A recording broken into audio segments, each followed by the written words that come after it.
Créativité, est-ce que déjà elle est présente chez chacun de nous, artistes ou pas? Et en quoi est-ce une clé dans l'existence? C'est une clé. C'est une clé d'entrée vers la vie. La créativité, c'est déjà un souffle, une lumière qui permet de vivre bien, de vivre mieux, de vivre soi. La créativité, c'est juste l'appel de l'intuition, c'est la possibilité d'être en phase avec soi, avec ce qui est le plus fin, le plus profond, le plus juste. Et c'est cette justesse qui permet justement d'ouvrir tous les champs profonds, en fait. Donc tous les espaces intérieurs et d'y voir clair. Mais est-ce que c'est accessible vraiment facilement à tout le monde? Tout le monde est créatif. Maintenant, il y a une crainte avec cette rationalité qui nous entoure, avec cette demande de toute notre société pour être dans la matière, dans le résultat, dans le concret. BHR sur le 2.0. Salam alaikum wa rahmatullah wa barakatuh. Bonjour à toutes et à tous mes amis. La créativité. Une drôle de question, à savoir, est-ce que nous sommes tous créatifs? Est-ce que nous avons tous des capacités à être créatifs et surtout à pouvoir reproduire, si vous voulez, cette créativité, à pouvoir la reproduire et à pouvoir la diffuser. Là, c'est encore une autre question. Donc, moi, je me suis arrêté sur une question. Le fait d'écrire, ça me fait, eh bien, devenir créatif, forcément, parce que je le suis déjà. Et, deuxièmement, pourquoi ça me questionne? Eh bien, n'est-ce pas cette fragilité qui fait que j'ai quelque part cette sensibilité? Vous comprenez? Donc, quand on vous dit que l'échec est un diplôme, eh bien, vous voyez, le parallèle est un peu dans le même concept. À savoir, si les épreuves ne t'ont pas tué, ils t'ont certes peut-être fatigué, parce que la vie à subir des épreuves, pas constamment, mais à subir beaucoup d'épreuves, eh bien, forcément, ça laisse des traces. Mais le plus intéressant dans cette histoire, c'est quelles traces, si vous voulez, dans la créativité, quelles traces donc ces épreuves peuvent laisser. Et surtout, comment les utiliser pour pouvoir être créatif. Donc, si l'échec est un diplôme, donc les épreuves, même de la vie, peuvent être ou peuvent devenir un moteur qui te fait avancer, ma foi, pas mieux que les autres, mais d'une façon différente. Chacun prend ce qui lui arrive d'une manière différente. Chacun prend ses épreuves, les épreuves donc, qui lui sont imposées. C'est les épreuves, le parcours de vie avec les épreuves qui vont avec. Donc, si ces épreuves ne t'ont pas trop déglingué, eh bien, et si tu penses être créatif, eh bien, forcément, il y a ta place quelque part dans la créativité. Maintenant, c'est à toi, à vous, de comprendre où et ma place à être créatif, si vous voulez, dans ma vie. Alors, vous savez, la créativité, moi je suis persuadé que chacun est acteur de sa propre vie. Chacun est auteur aussi, si vous voulez, même si on croit en la prédestinée. On croit que les choses qui nous arrivent devaient nous arriver. Donc ça, c'est croire en la prédestinée.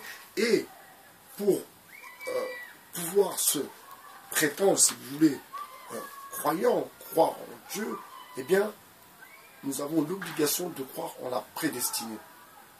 C'est quelque chose de très important parce que ça remet, si vous voulez, ça remet en question aussi votre côté créatif si vous en avez un. Si vous n'en avez pas, vous savez, il y a des gens qui n'ont pas de côté, si vous voulez, créatif, c'est-à-dire ils ne dessinent pas, ils ne font pas de musique, ils font pas. Mais leur vie est pleine de créativité. Leur façon même de voir la vie, de se comporter, de s'habiller, de parler, des fois tout simplement, est pleine de créativité. Alors, je vais vous expliquer pourquoi aussi j'ai fait cette vidéo. Vous voyez, dans le milieu du travail, dans la société, eh bien, ceux qui vous gouvernent, ceux qui sont au-dessus de vous, donc ce n'est pas ceux qui vous gouvernent, car ceux qui vous gouvernent sont en premier et pour tout, donc le pays avec les lois qui en écoulent. Mais je parle des petits patrons qui sont au-dessus de vous et qui font les cacous. Donc ceux-là même, s'ils ont été mis à cette place, c'est qu'ils se sont eux-mêmes soumis à la personne qui a au-dessus eux. Vous comprenez? Ce sont toujours des gens qui sont dans la soumission. Le milieu du travail, excusez-moi, est un milieu où tu dois être dans la soumission. Forcément, ton patron te dit de faire ça, ça, ça, tu dois le faire. Il n'y a pas que tu dises non, moi j'ai pas envie de le faire, non, mais ça ne m'intéresse pas. Non, non, non. Tu fais ce qu'on a à te dire. Et si tu ne le fais pas, il va te convoquer dans son bureau, il va te dire, c'est qui donne les ordres? Oui, c'est qui donne les ordres? S'il vous plaît, monsieur, machin. C'est qui? Oui, c'est qui votre patron? Donc, vous faites ce que je dis. Un point, c'est tout. Vous n'essayez pas de la ramener, de parler. Je ne veux pas savoir entendre vos caprices ou vos doléances, ce que vous aimez, ce que vous n'aimez pas. J'en ai rien à foutre. Moi, j'ai une baraque à faire tourner. Il faut que je fasse tourner ma baraque. Stop! Totale soumission. Tu n'as rien à dire. Tu es obligé de suivre la meute. Avec qui? Avec tes collègues de travail qui, eux, ceux qui sont au-dessus de toi, te poussent quelque part à la confrontation et à la compétition. Donc, là arrive le résultat, le chiffre. Qu'est-ce que tu as fait? Est-ce que tu as été productif? Qu'est-ce que tu as ramené à la société ou à l'entreprise ou à l'association, par exemple? Donc, vous voyez, cette vidéo est à l'intention de ceux qui rentrent dans le milieu du social. En fait, ils rentrent dans le milieu du social pas parce qu'ils sont réellement sociaux. Non, non, non. Non, non, non. C'est pas pour ça. Ils rentrent dans le social parce que c'est pas un diplôme de ouf, 2 ans, des moniteurs éducateurs minimum, 1 an tu te spécialises, donc en 3 ans, tu es éducateur spécialisé et tu peux monter, ma foi, à 1 400 € par mois. Mais les inconvénients dans ce parcours, c'est que forcément, arrivé à un moment, tu vas être obligé de te soumettre et de mettre à côté tes idées, ton idéologie, ton logiciel, ta façon de penser, ta façon de concevoir et de penser le social. Alors, je vais vous donner un petit exemple pour vous faire comprendre c'est quoi la place de la soumission dans le milieu du travail. Par exemple, moi, si je suis éducateur, je travaille avec, alors j'ai pas dit des enfants, je travaille avec des adultes, je suis éducateur, je travaille avec des adultes, et si par exemple un de mes suivis prend une décision qui n'est pas forcément la meilleure pour lui, eh bien, ce n'est pas à moi de lui dire que sa façon de voir n'est pas la meilleure. Vous comprenez? Donc, quelque part, ça veut dire que je le laisse foncer dans le mur. Comme ça, cette personne reste toujours, si vous voulez, reste toujours dans un milieu social. La main, la pieuvre. Il est toujours contrôlé, toujours dominé par tout ce qui est social. Mais pour cela, et c'est pour ça que je suis pour une réforme totale du social, l'éducation nationale, toutes ces choses-là sont vraiment à repenser. Et je vais aussi vous expliquer pourquoi.